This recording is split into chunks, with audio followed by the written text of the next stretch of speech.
Whakarongo ki te tangi a te korimako. Kōrero flowing out the hook of force. Kaupapa relevant, kaupapa out of bounds. Kaupapa exigent, kaupapa paramount.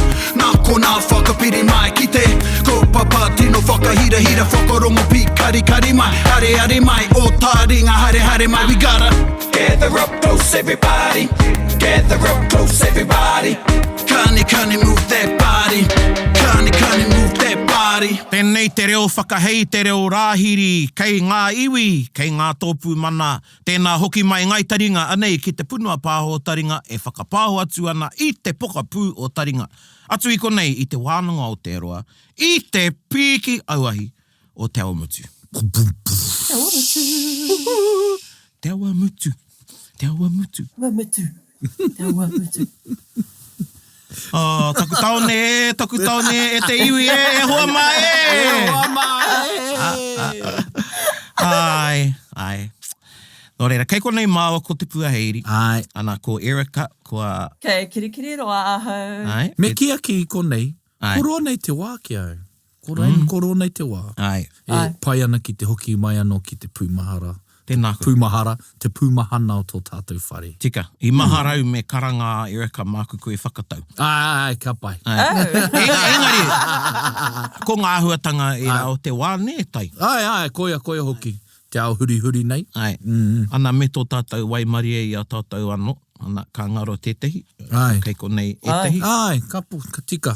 Ka meme tika toto. I tēnei rā, ko kahurangi kei te raru. I tana, kei te whakahautia te wāhi oro, nera. Ka pai. Nō rea, ko te arohaki a koe. He poto te mamai. Ai, engari, tēnā huihui tātou katoa. Me ngā mihi anō hoki ki te māngai pāho. Tēnā koutou. Tēnā koutou katoa. Nā, kia kotahi atu ki te kiwaha. Ko tā tātou kiwaha. Koe nei tō mate. Koe nei tō mate. Koe nei tō mate. Nā, anei te tauira. Ka taika tō mai mātou, ngā reo o Taringa. Ka mea, kei awai te kiwaha. Mawai te kiwaha. Ka mea tātai, koe nei tō mate, o? Koe nei tō mate. Kia tai mai koe ki konei, ka whakaaro ai ki te kiwaha. Ki te kiwaha. So is that like, that's your problem? Ai, kei taua wairua. Or like, you know, it's something that keeps continuously happening to us. E tehi wā, ai. Yeah. And it's one of those like eye roll sort of things for us. Ai te rā horo paki ai. I te whakaaro au ki tētahi atu, e hoa ma, ana, ka kōrero mai tētahi o tātou hoa. Ka mea, i haere rātau ko waira ki te taone, nāna ngā kai i utu ne, ka tai ka me mai ki a tātou, kare aku moni. Ka pātai o, kei wheo moni, o i whakapaua ki te kai. Ai. A era, ka mea, koe nei tō mate. Koe nei tō mate. He aroha rawa koe. Ai. Koe nei tō mate. He nui rawa tō aroha i te hiwa. Penei a koe, Erika, he nui ngā tono ka tai ki a koe. Ka matu he rite tonu tō whakai ki ngā tono katoa. Koe nei tō mate. Yeah. I don't know how to translate it, but I get you. Yeah. Nā, he nui ngā horopaki o tēnei kiwaha. Tētahi tangata e noho ana, whakarongo ana ki ngā whai kōrero pēr. Ana, e noho ana i e ki reira me tana whakaaro kau, tuku wana kōrero. Engari, ka huria ki te whakatika i etahi, i runga i te whakaaro pai.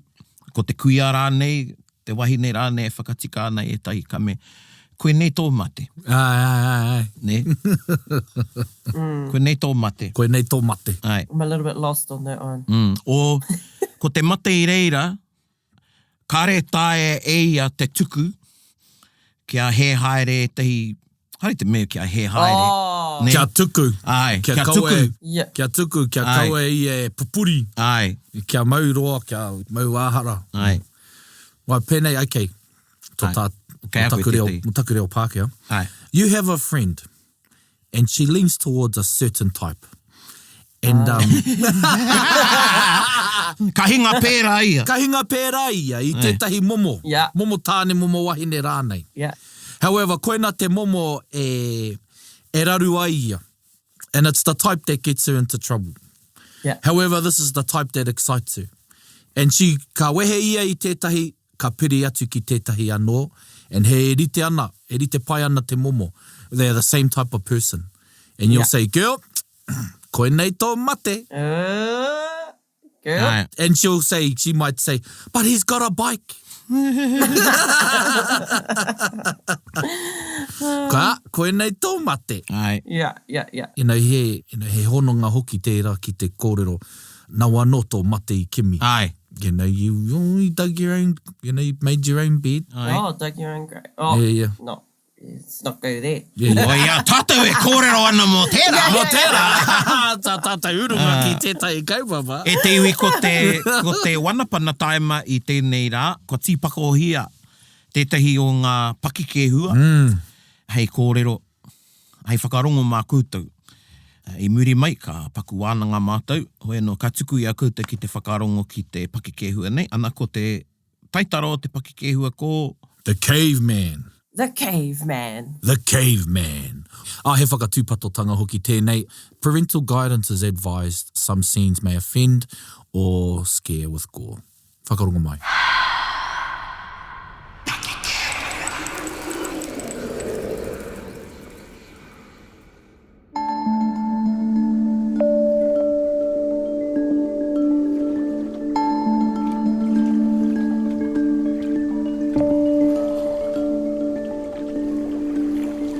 Four American tourists are kayaking towards an island in the middle of Lake Kahu. Hey, where are you taking us again? To an ancient burial site, dude. Please tell me again why we're rowing towards this island and not in the other direction? Didn't the local Maori say to stay away? Firstly, it's pronounced moldy, like moldy cheese, and if we're lucky, we might get to see some dead people. Yeah. I'm not sure that's such a good idea. Come on, man. Where's your sense of adventure? See, look, there's some kids kayaking near the island. And they're moldy. Now look, they don't look afraid, do they? Suddenly, the island appears to shake and roll, sending waves towards them. They almost lose their balance and just avoid toppling into the water. The kids they saw moments ago paddle past them at top speed. One of the kids goes through the center of the kayaks, forcing them to make evasive maneuvers. What the hell was that? That, my friend, was a moldy kid. Probably spooked. Ha ha ha, not funny. The island's smart guy. An earthquake, obviously. Yeah, I'm kind of spooked. That was a strange sound.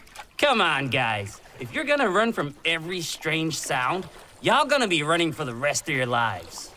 Okay, let's go before I change my mind. They make it to a small, sandy area and pull their kayaks up onto the bank.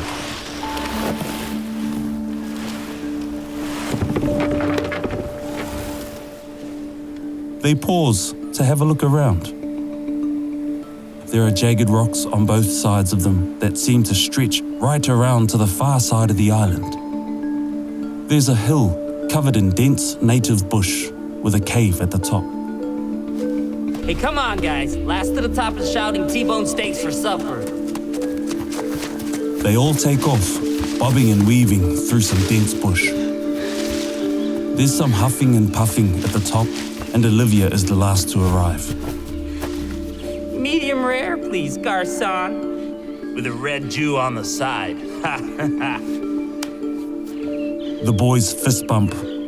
Olivia looks at the entrance to the cave as she catches her breath.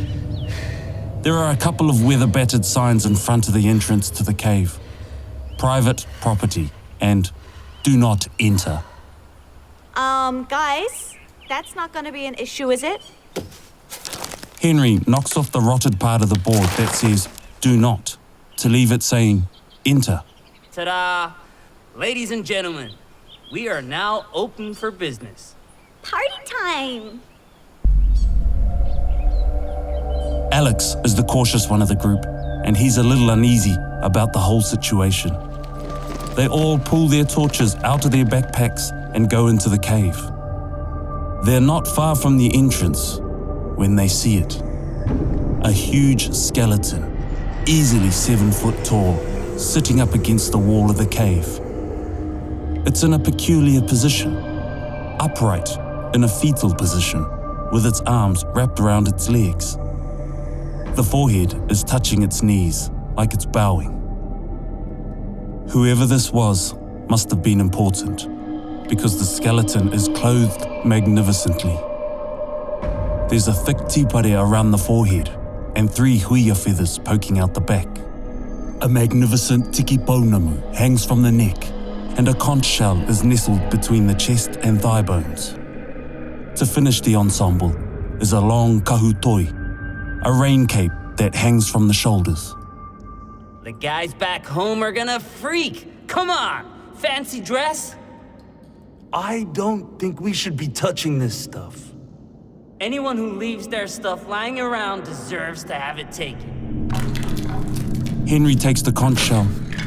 Olivia takes the tipare and puts it on her head. Emma unties the pounamu and puts it around her neck. Henry offers the feathers to Alex, who refuses to take them. Here, put these in your hair. It'll make you look like a native moldy. Blah. Hey, stop it. That's really disrespectful. Hey, stop. It's really disrespectful. Come on. Don't be a wimp. This doesn't feel right. All right, calm down, sister. If you're not going to put these in your hair, you can at least hold on to them. Alex reluctantly takes the feathers and holds them behind his head. Henry lifts the arm of the skeleton and teases Alex with it before placing it around his own shoulder. He holds the conch shell up to his mouth, pretending to blow it. With his other hand, he prepares to take a selfie. Everybody say Canada sucks. Canada sucks. Wow, the reception here is fantastic. I'm uploading straight to Facebook now. Alex returns the feathers to the skeleton. He shakes his head at the others as they put the tipare, pounamu, and the conch into their backpacks. The 4 of them explore the rest of the cave. Henry finds a box, a waka Tūpāpaku, full of bones hidden amongst the rocks. The skull is sitting on top of the box, presumably too big to fit inside. Hey guys, the neck bone's connected to the jawbone. Henry is holding the skull and moving the jaw up and down like a ventriloquist. Everyone but Alex laughs. I'm out of here. This cave is starting to creep me out.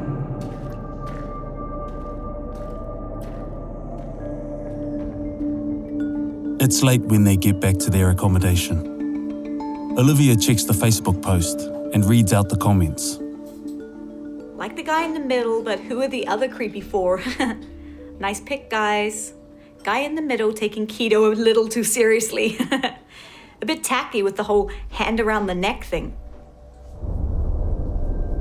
What hand around the neck thing? She checks the photo and sees the skeleton has its hand around Emma's neck. Hey guys, check out the Facebook pic. They all look at their phones and giggle at some of the comments. The picture. Have a look at the picture. Freaky. Did Emma move the skeleton's hand?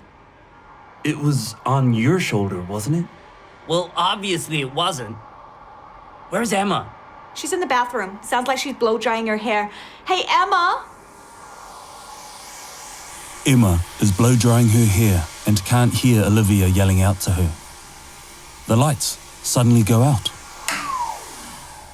Damn, where's the light switch? Emma is looking in the bathroom mirror when the light comes back on. Behind her stands a huge man in full Māori battle regalia. He is shaking from head to toe, his eyes rolled back into his head. The warrior is wearing a kahutoi around his shoulders and kahupapa around his forearms. His hands are bones and half of his face is missing, with blood dripping down the exposed skull. Before Emma can let out a scream, the warrior grabs the blow dryer and wraps the cord tightly around Emma's neck. Emma begins to choke and grabs the cord with both hands, trying to free herself. The warrior slowly hoists Emma into the air. Her legs are kicking furiously. The blow dryer detaches from the wall and she kicks the mirror, which shatters into a million pieces. The others hear the glass break and rush towards the sound. Emma! Emma, are you okay? Get the door! It won't open. Come on, help me break it down. Alex and Henry manage to break the door down and freeze when they see the warrior.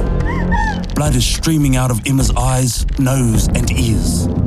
The warrior hurls Emma upwards, smashing her head into the ceiling before dropping her suddenly with the cord still around her neck. Her neck snaps and the warrior dissipates into thin air. Alex noticed something in the warrior's bony fingers before he disappeared. The tikipaunamu. Emma! No! Olivia rushes to her friend, turning her body over. Oh my God, Emma! Oh my God, she's dead! She's dead! Oh, no. This is not happening, man. We have to call the ambulance. We have to call the police. No, we can't. Do you think that anyone's gonna believe us when we tell them that a demon from the 10th level of hell killed our friend? Dude, we have to call the police. And we will. Just give me some time to figure this out. Figure what out? Our friend is dead. She's really dead, man. Olivia is sobbing, holding and rocking Emma's body back and forth. Henry is pacing up and down. Alex is holding his phone and panicking. Alex looks at the picture of them in the cave with the skeleton, which has changed again. The picture. What the? Guys, the picture. Look at the picture. Was it like that before? Where the hell's Emma's neck? And the neck pendant is gone too. Oh no. Oh no, what? Oh no. What I'm gonna say is gonna sound crazy, but given the circumstances. What? That demon was holding the neck pendant, right? So? So the picture. No neck pendant gone, strangled, get it? And that's not the worst part. Look at the picture again. Henry looks at the picture and sees that the skeleton's hand has moved again and is now hovering over Henry's mouth and on the conch. What in the... What does that mean? What does that mean? Henry hyperventilates and heads out onto the balcony. Henry! Give him some space. Oh, come on, help me. Let's get Emma off the floor and put her in the lounge. Henry comes back inside and moves around frantically. He goes to his backpack and grabs the conch shell. He says nothing as he passes Olivia and Alex carrying Emma's body into the lounge.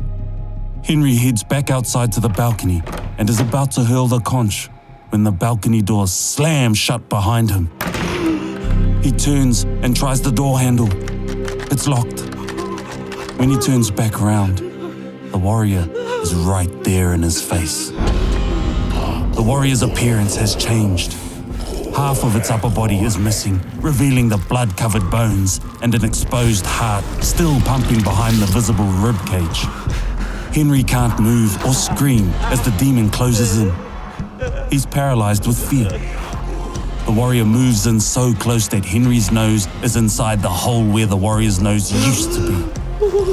Henry is whimpering as the warrior places his hands on either side of his face and puts his lips on Henry's lips and blows.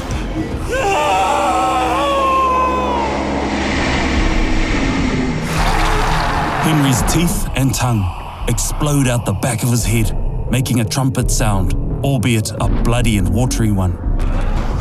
Alex and Olivia are hammering at the balcony doors. They watch in terror as the warrior holds up what's left of Henry's face. The demon hurls Henry at the balcony doors, his body slowly sliding to the ground. The warrior picks up the conch and disappears again. The doors click open. Both in deep shock, Alex and Olivia move automatically, picking up Henry and carrying him to lie beside Emma. Oh gosh, I think I know what this is. Where's Henry's backpack? Over there! They open Henry's backpack to find the Tūpāpaku inside. Olivia, we both want to cry for our friends. But if we don't figure this out now, there won't be anyone left to cry, okay? Okay, so what do we do? Did you take anything? Olivia takes the tipare from her pocket. Alex looks at the photo to see that Henry's jaw, along with the conch, are missing. The skeleton's hand has moved again. This time, his 2 index fingers are around the tipare on Olivia's forehead. Hey, you kids! What the hell's going on in there? Oh no, that's the neighbor. We have to take these things back to the island before it's too late. Come on, I don't have time to explain. We have to get back to that island. Alex and Olivia burst out of the front door and push past the neighbor, who looks inside and sees the bodies and the blood. Hey, you kids! Somebody! Somebody! I'm gonna call the cops! Alex and Olivia jump into the rental ute with the kayaks still on top and drive off at breakneck speed. A cop driving in the opposite direction spots them speeding. He stops and turns quickly to chase after them. Please be on the lookout for a young male and female fleeing a murder scene in the area, driving a silver double cab ute. I'm in pursuit of a speeding vehicle matching that description. Alex looks at his rearview mirror and sees the flashing lights. Damn! Are you okay? Olivia is too scared to say anything and just nods her head. They're almost at the boat ramp, with the police still in hot pursuit.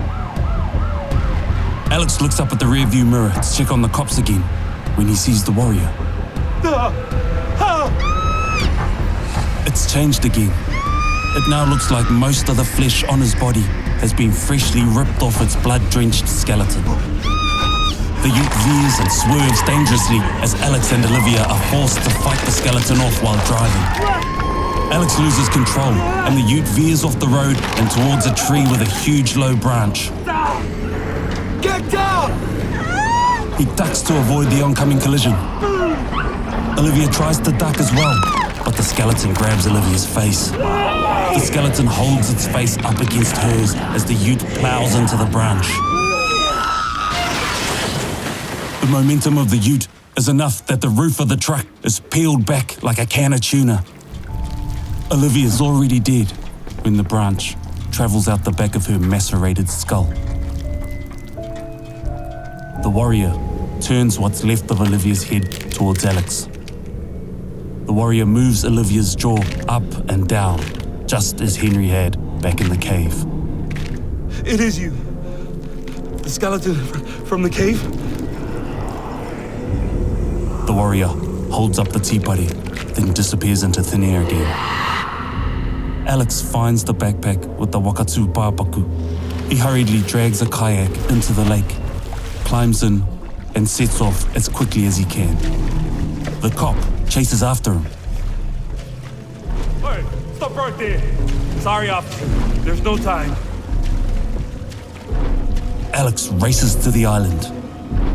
He climbs up into the cave, passing the Tūpāpaku, and scouts around for the bones from the box. He finds them by the rocks and puts them all back into the wakahuia and slams the lid shut. There! You happy now? You got all your stuff back now, you half-dead freak! Alex stumbles back outside to the entrance of the cave. He feels a vague sense of relief. He's made it.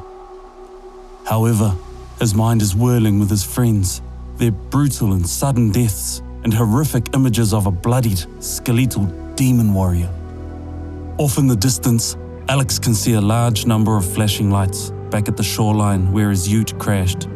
A boat with powerful searchlights is heading towards the island.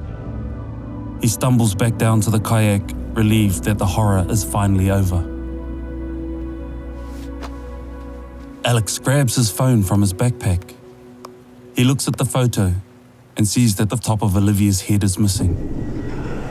The skeleton now has one hand in Alex's hair and the other hand on the huia feathers. What? No, this can't be right. This can't be right. Unless... He slowly opens the backpack and sees the huia feathers. Henry must have stashed the feathers in his backpack. Skeletal hands rise out of the water and up the front of the kayak.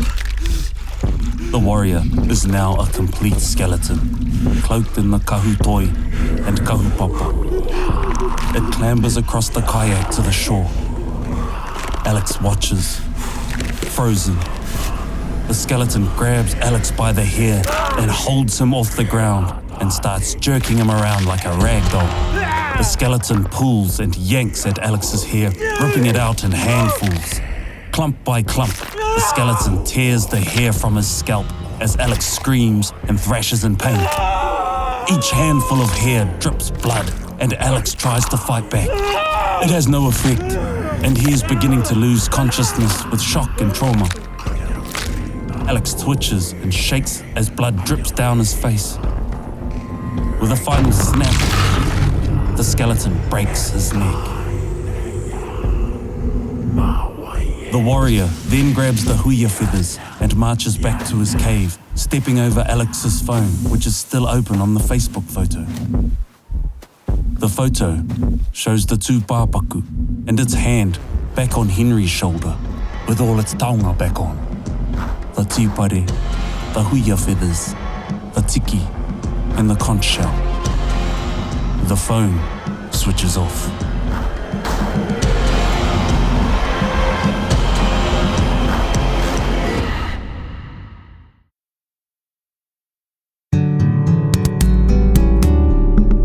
Wow, that's not my idea of getting jerked around by a skeleton.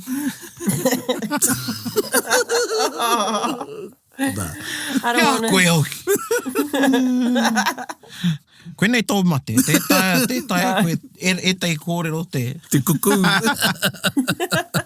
Hoi anō, e mihi ana ki nā o tuatai ki te kaituhi. Ai. Ai, Ana. tāwhero. Tāwhero tēnā koe. Ana, he manuhiri ia ki Taringa i... i nā tata nei I nera. nā tata nei, ai. Ka mutu ki ngā reo whakaari. Ai. Me ngā mahi katoa e pai nei tērā Paki waitara. Tērā Paki Kēhua. Tēnā Paki Kēhua kia tātou. Ai. Where can you hear these Paki Kēhua? You can hear them on Spotify. You can hear them on Apple iTunes. Kia ora. Paki, P-A-K-I, K-E with a macron, with a tohu tō, H-U-A, Paki Kēhua. Kia ora. Paki Kēhua. Ooh. Man, Nō reira. we already talked about this before, but how good or annoying, how annoying were those voice actors? Yeah. Yeah, pai tērā. They're so good that they really sold those characters of the Yes, tuare. a Māori. Yeah. A Māori. Yeah. I taku Māori. whakarongo ki te mea nei, i tēnei ata tonu. Ai. I hoki tonu aku mahara ki te haerenga o mātou ko aku hoa ki te ahurei a tūhoi. Ai. I tūairu ātoki. Ana ka tū mātou ki te karāti i tāne atua. Yeah. Ana i reira e te ipākea, nā ko te tangata e whakaki ana i tana taraka. Ai. Nā ko te taraka me te kōneke o tana poti mihini muri. Ānā e kōrero ana māua, ana ka pātai mai e ki au e ahu ana mātou kiwhea, a hau ki ai e ahu ana i e kiwhea. Ka mea o e haere ana ki waikare moana. Ka pai, teme. Beautiful. Ai, ka tai a ka me mai ki au. Ka mea te o, i pātai o, kei whia o kia. Ai. O kia. Where's your guess? Ai. Ka mea ka waiho ngā kia ki tētei ana. Ai. Ne? Ana ka ohorere taku ngākau. Ana I reira e whakaaro ana. Ka o kau e haere I runga I te rāhuara. I taihua, tuku te tangata ki a kōrero, ne? Yeah. Ka mea ki au, ka waiho ki tētai ana ki reira. Ne, me tana ki mai, ko te ana rā, he ana kōiwi. Ka waiho ki reira, he mōhio nōna, kare ngā Māori e haere ki reira, he mataku no ngā Māori. Oh, kare whanako hea ana. Tūkatoa aku pihi. Ana ka kōrero atu ki aku hoa o tūhoi. Yeah. Ne, ei, te tangata nei piki pahu rātau ki aia, I tūmike katoa ia.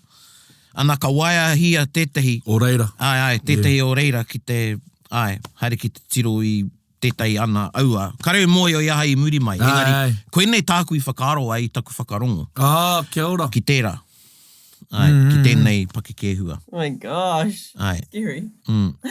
Why would you do that? Koe kare he whakaaro rangatira ki a tātou tikanga, ki a tātou tonu ki te Māori. Ai. Engari, he nui ngā akoranga I roto I tēnei. I whakaaro, koutou e whakarongo ana. Ki te kore koutou e mōio, he ngā mea kia kau e mahi. Ai. No reira, kia āta ki atu ki a koutou. Kau e hau atu I te ana. Tuatahi. Yeah. How atu e tahi atu tikanga? Erika? Don't take anything. Koina. I te urupā no hoki ne. Yeah. Ai. I think that's a big one, yeah. Ai. What about, though, I'm like referring back to urupā, what if you're cleaning up and you pick up all the like plastic flowers and throw them out? Erika he pātai pai tēnā I te mea. Because that's what we recently did. Well, koinei ki au ngā tikanga hou, tētei tikanga hou, me whakahau, Yeah. me mutu tērā mahi ki ngā urupā. Koia. Te hari I te kiri hou, e rāhuatanga. Engari he nui tērā kōrero whakaarotia, te kāwhena, te ahatu. Engari pai tēnā pātai. Me ngā ipu inu, ka hau atu ngā kēne. Anō nei he kaima, ngā whanaunga e mate, ko mate. Yeah, so there's a lot of things to consider for wāhi tapu. Yeah, e te iwi. So that's probably a nice graphic story to remind us as to why we shouldn't tamper with those areas. And it's probably best to get local knowledge. Kia ora. Especially if you're going tramping. Yeah, to understand where you're going and what may be in those areas. I was actually trying to find out some old names of our burial caves up in the Hokianga. Kia ora. But my tohunga haven't got back to me. So, and you know, ko te hunga e mohi ana ki enei wāhi, I enei rā, ko ngā kaiaru. Ngā kai whakangau puaka. Tika. They know all the posies. I remember one of my old kaiako, Wiremu Dawati, he kaha no... I tīpene ia? Yeah, kaiako ia kia mātou. But he'd tell us of his hunting stories and te tahi wā I mau rātou I te marangai, I te āwha. No reira I ngauki rāo at ko tana hoa, kei raro I tētahi toka.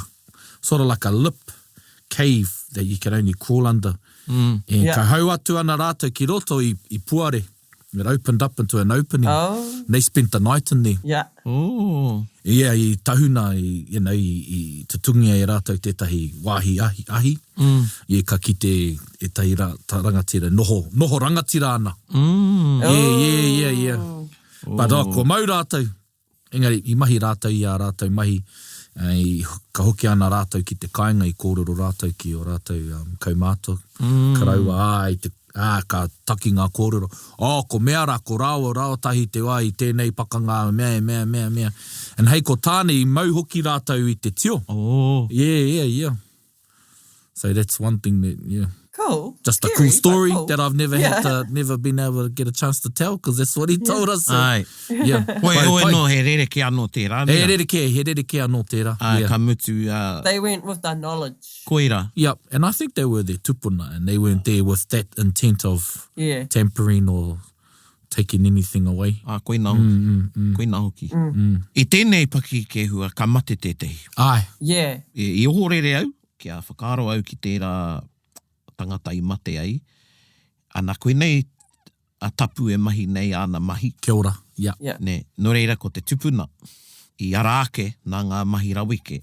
Ana, ko te tapu tērā o tua whakarere, ne? Kia ora. Ana, ki te rawike koe I e rā wāhi, I ngā taonga, ana, he tangata tonu te utu. He tangata tonu te utu. Nā, e kore pia e mate, e hemo. Ne, e mari ka pāki a koe tētahi mate. Ka mate, I tētahi atu. Me, Ana, ia tātou e kōrero ana mō te kupu mate nei, ana arata tātou kiwa koe nei tō mate. I mua rā ko te mate he whānui. Ai. Ne, o e mate ana koe, ne, e maunui ana koe. O he aha tō mate. What's wrong? Penei te mate kai, mate inu. Ai. You know? O ia mātou I Tahiti, o te tira haere tuatahi tēnei a te panekiritanga, o te panekiritanga. Ana inu ana mātou e tei kaputi. Ka pau ngā kaputi, ne. Ka pau ngā kaputi. Ana ka rongo I ngā mauhi, tētahi o ngā mauhi e mene. Ei! Kua mate ia koutou ngā inu. Kia ora. Ai. You drank all the Ai. Yeah. I whakara, pai tēnā. Pai tēnā. Ai, kua mate ia koutou ngā inu. Kari ki pau. Ahoia no, tērā kōrero, tērā. Hei wānanga mā tātou ko... MC Grandma tōna wā. Ko te wānanga e tei kupu. Engari, kia hoki mai ki te kōrero nei. Pahe pai tēnā kia kōrero tia te tikanga o te kupu mate. It's good to talk about the differing views because ko te tirohanga o te tangata I rere ai te kupu. So it's the view of the people that make a kupu different. Like the kupu whakamomori, like mate, even Tūpāpaku for those they're just... Tūpāpaku? Tūpāpaku. Kia kōrero tia tērā kupu. Tūpāpaku, people just think of it as a corpse. But you can be a Tūpāpaku from being listless, being weary, tired. Ana. Tūpaku, kupu anō. When te ahunga mai te kupu Tūpāpaku. Even... I kia I te tūpāpaku au I tērā wiki, mate au I te kiowhiori. I was in bed, he tūroro. Laying in bed. Yeah. You were out to it. Yeah. But just our idea of what tūpāpaku is gives it a different meaning, or takes away those other meanings. Didn't know that. Yeah, so when you use it, people might go, hey! O e mahara nau ki tētahi tangata nō nei puta nei te wharepaku. Ka rere te kōrero a Timoti. Me korea ke te tūpāpaku!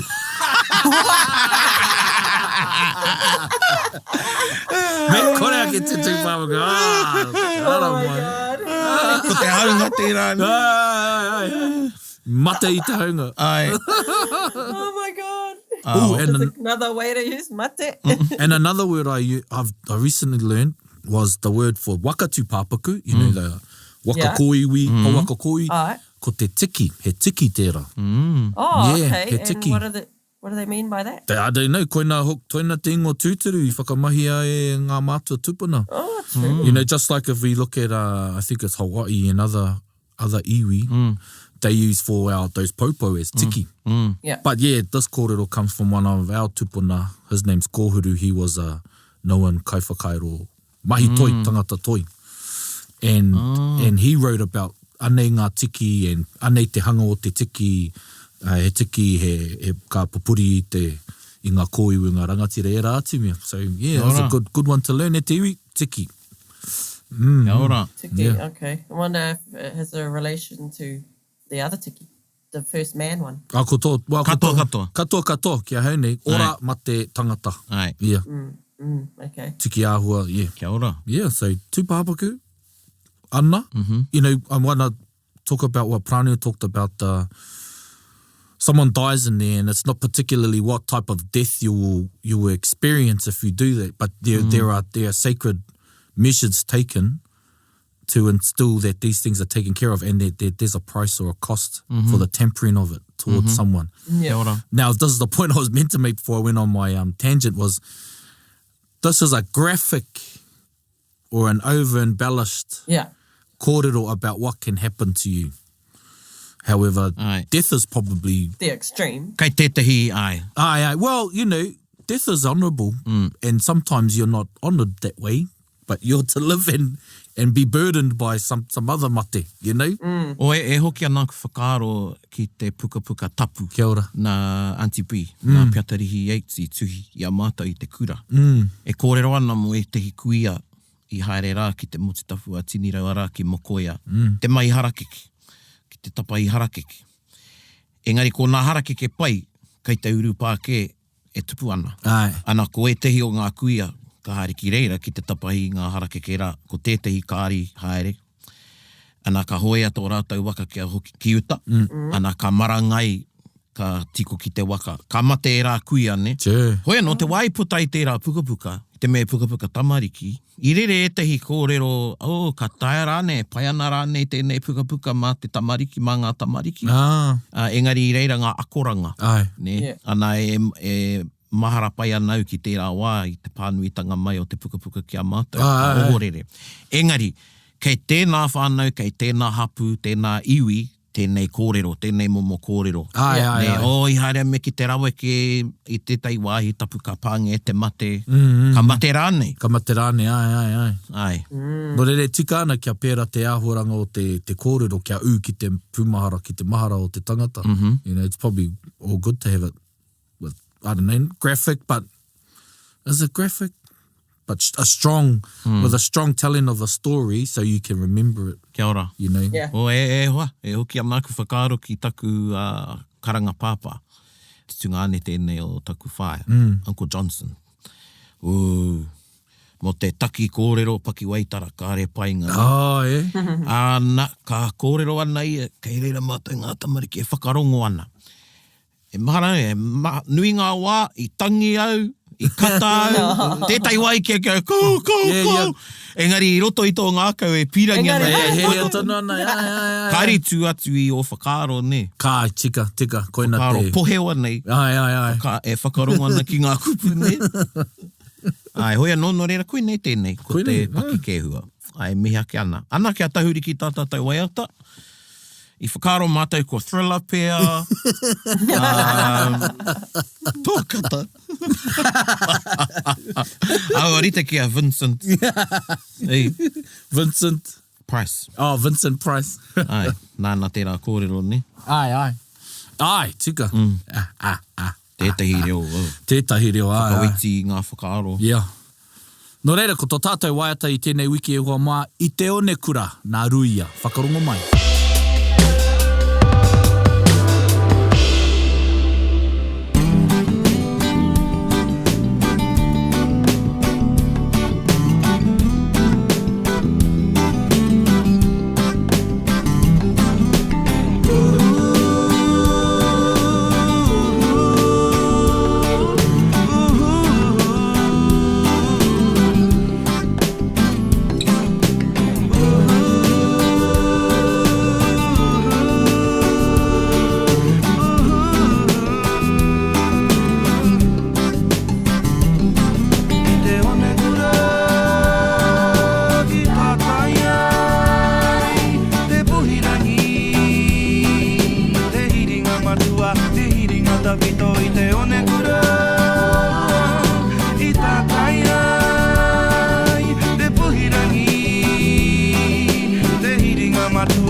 matua, te iringata vitorangi,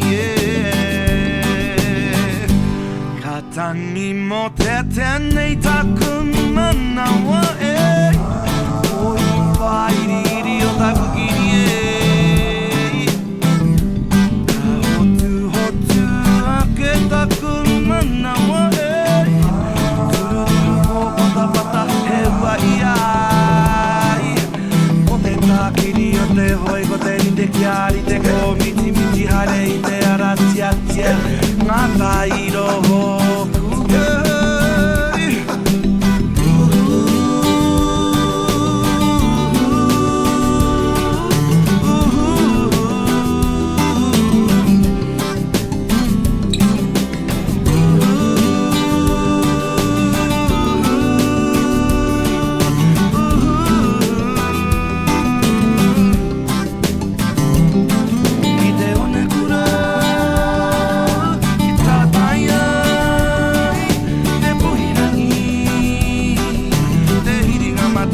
Te iringata vito i te one kura, I tātai ai, te puhirangi, te iringa matua, te iringata vito rangi, Well, what is there to say, e Huama? Ai. Ai. Ko pau te kōrero. Kuina. Whakarongo mai. Whakarongo Paki Kēhua. Haere ki e rā wāhi e pupuri ana i te Paki Kēhua, ko Spotify, me te Apple iTunes. And the link will be in the description. Ka pai. Oi mihi ake ana e te iwi, taunaki ana i ngā kōrero a te puaheiri, kāre e kōrero i tu atu, atu i te kiki a koutou, tēnā koutou i o koutou taringa, i tā koutou tautoko mai, i tā tātou kaupapa, horahia, tonutia, ki te hunga, kāre anō pēr ki a are are a taringa mai, ane ki a taringa e mihi atu nei, tēnā koutou, hei kona mai. Hei kona. Bit whakarongo, bit kari kari, get the rope close, everybody, buddy. Taringa, taringa, taringa. Yeah, tahuri mai ki yo, whakarongo ki te tangi a te korimako, kōrero flowing at the hooker force, kaupapa relevant, kaupapa out of bounds, kaupapa exigent, kaupapa paramount. Nā kona whakapiri mai ki te, kaupapa tino whakahira hira, whakarongo pi kari kari mai, hare hare mai, o taringa hare hare mai, we gotta gather up close everybody, gather up close everybody, kani kani move that body, kani kani move that body. Taringa, he mea tuku nā te wānanga o Aotearoa, nā te māngai pāho me irirangi te motu I tautoko. To listen to more episodes, search for us on your podcast app and subscribe, or follow us on Instagram and Facebook. Taringa, whakarongo mai.